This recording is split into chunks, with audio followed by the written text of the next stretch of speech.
Ya kalau nasib kita itu tergantung sama bapak kita, kakek kita, atau tergantung sama sejarah dan keturunan, pada akhirnya kita nggak akan bisa jadi kaya dong. Nggak akan pernah dong bisa jadi masyarakat elit. Well, bisa dibilang betul. Betul, hampir betul gitu ya. Dan sudah terjadi berulang kali seperti itu. Karena gini, balik lagi, orang kaya tidak hanya mewariskan uang atau koneksi gitu ya. Banyak banget yang diwariskan. Rumah, dan lain sebagainya. Mereka juga mewariskan salah satu mindset, salah satu aspek psikologi yang cenderung nggak akan dimiliki oleh orang-orang kelas menengah ke bawah. Dan ini nggak dipelajari di sekolah juga. Apa itu? Itu adalah money script.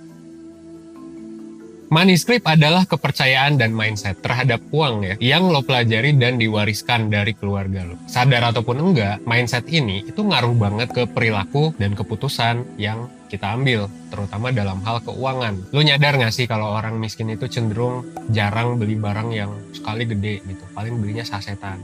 Padahal itu sebenarnya lebih mahal. Jadi memang mencari harga yang semurah-murahnya, bodo amat sama kualitas.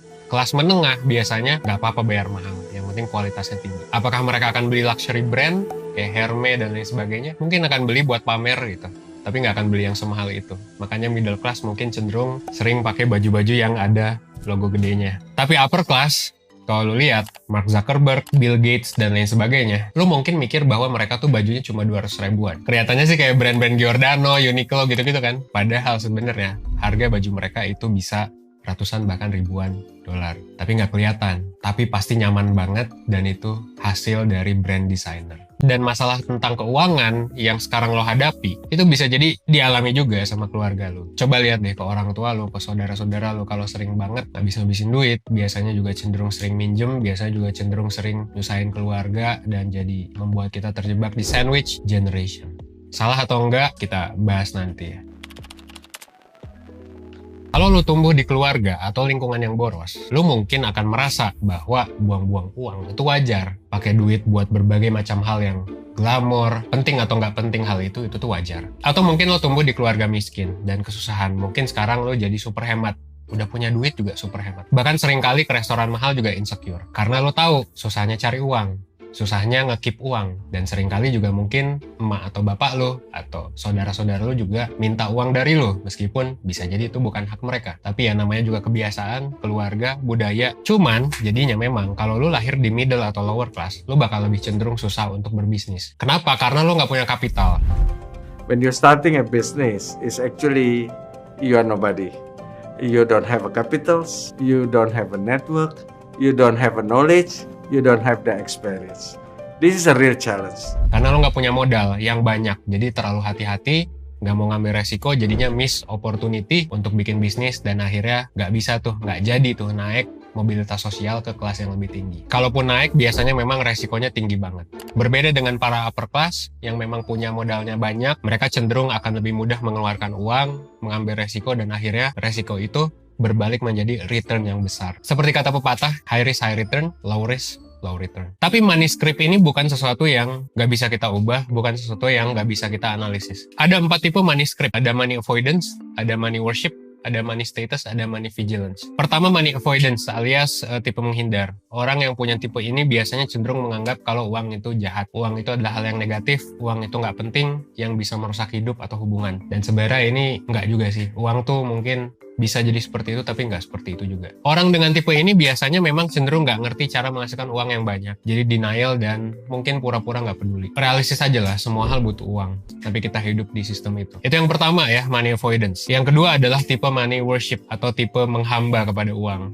Orang yang punya tipe ini itu cenderung punya keyakinan kalau semakin banyak uang, itu dia bakalan semakin bahagia. Bener nggak? Bisa jadi benar gitu ya. At the same time, tapi orang-orang tipe ini cenderung ngejar duit terus-terusan. Gak pernah ngerasa cukup dan bahagia. Oh! And I'm not talking about this. I'm talking about this.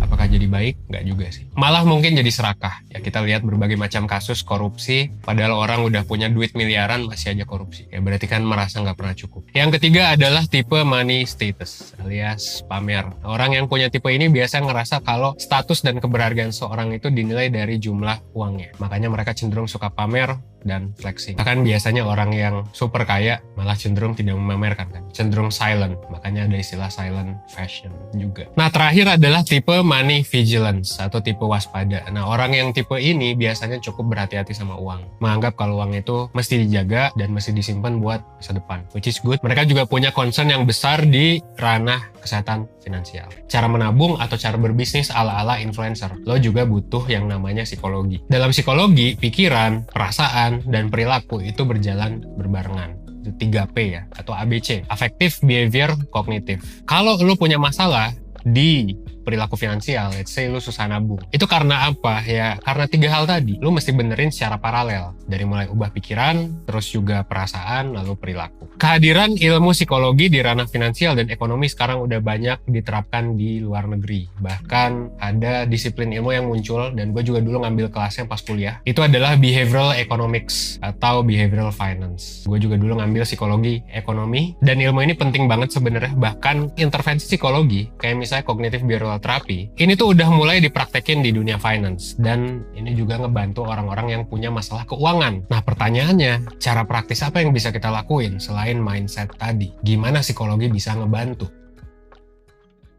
Solusinya sederhana. Menurut gue, yang pertama bisa dilakuin adalah aware, which sekarang lo mungkin udah sedikit banyak aware. Aware sama money script lo, aware sama cash flow lo, aware sama keinginan dan kebutuhan lo. Karena orang high income itu juga bisa balik miskin lagi kalau nggak aware sama spending dan behaviornya. Jangan mikir untuk kebutuhan tersier dulu, kayak misalnya liburan dan lain sebagainya. Penuhi dulu level 1 dan 2-nya. Ya, mulai dari dana darurat, asuransi, bayar BPJS-nya yang minimal, dan juga tingkatin income-nya biar lu bisa high income. Baru abis itu mikirin level 3, level 4. Of course, gak ada yang salah dengan istirahat. Tapi lu mesti mikir lebih banyak di level 1 dan 2. Jadi pertanyaan $1 juta adalah, apakah orang yang miskin akan selalu miskin? Bisa dibilang iya, bahkan kebanyakan seperti itu. Apalagi kalau orangnya kagak berubah. Tapi di zaman informasi dan teknologi seperti sekarang, meskipun tadi gue bilang bahwa di kapitalisme ini income tuh nggak naik, ilusi gitu ya, buat 60% di bawah terutama. Tapi kita nggak bisa pungkiri bahwa kapitalisme ini menghasilkan inovasi, menghasilkan 1% seperti sekarang, dan menghasilkan banyak hal yang bisa kita manfaatkan. Informasi bisa lebih mudah kita dapetin, dan seenggaknya kita bisa belajar hal-hal yang gak kita pelajari di sekolah dan perilaku. Karena mobilitas sosial itu bukan hal yang gak mungkin. Jadi sejarah itu harusnya bisa didobrak sejak zaman ini. Lu bisa jadi pionir di keluarga lu ya. Lu bisa jadi generasi awal yang punya manuskrip yang bagus, dan lu bisa mewariskannya ke anak-anak lu biar manuskripnya bagus juga. Seperti orang kaya. Dan at the end of the day, jangan sampai lu stuck baik secara mindset ataupun perilaku. Lu bisa memulainya dengan belajar Psychology of Finance dan ya terapin ke kehidupan lu. Di seri Psychology of Finance episode pertama ini, gue pengen nanya sih. Jadi setelah lo nonton ini, apa nih rencana yang bakal lo lakuin? Silakan mungkin bisa tulis action plan-nya biar orang bisa terinspirasi. Akhir kata, semoga kita semua bisa mencapai financial independence, atau mungkin bisa mencapai tujuan kita masing-masing ya. Seperti biasa, gue Evan 1%, well, thanks.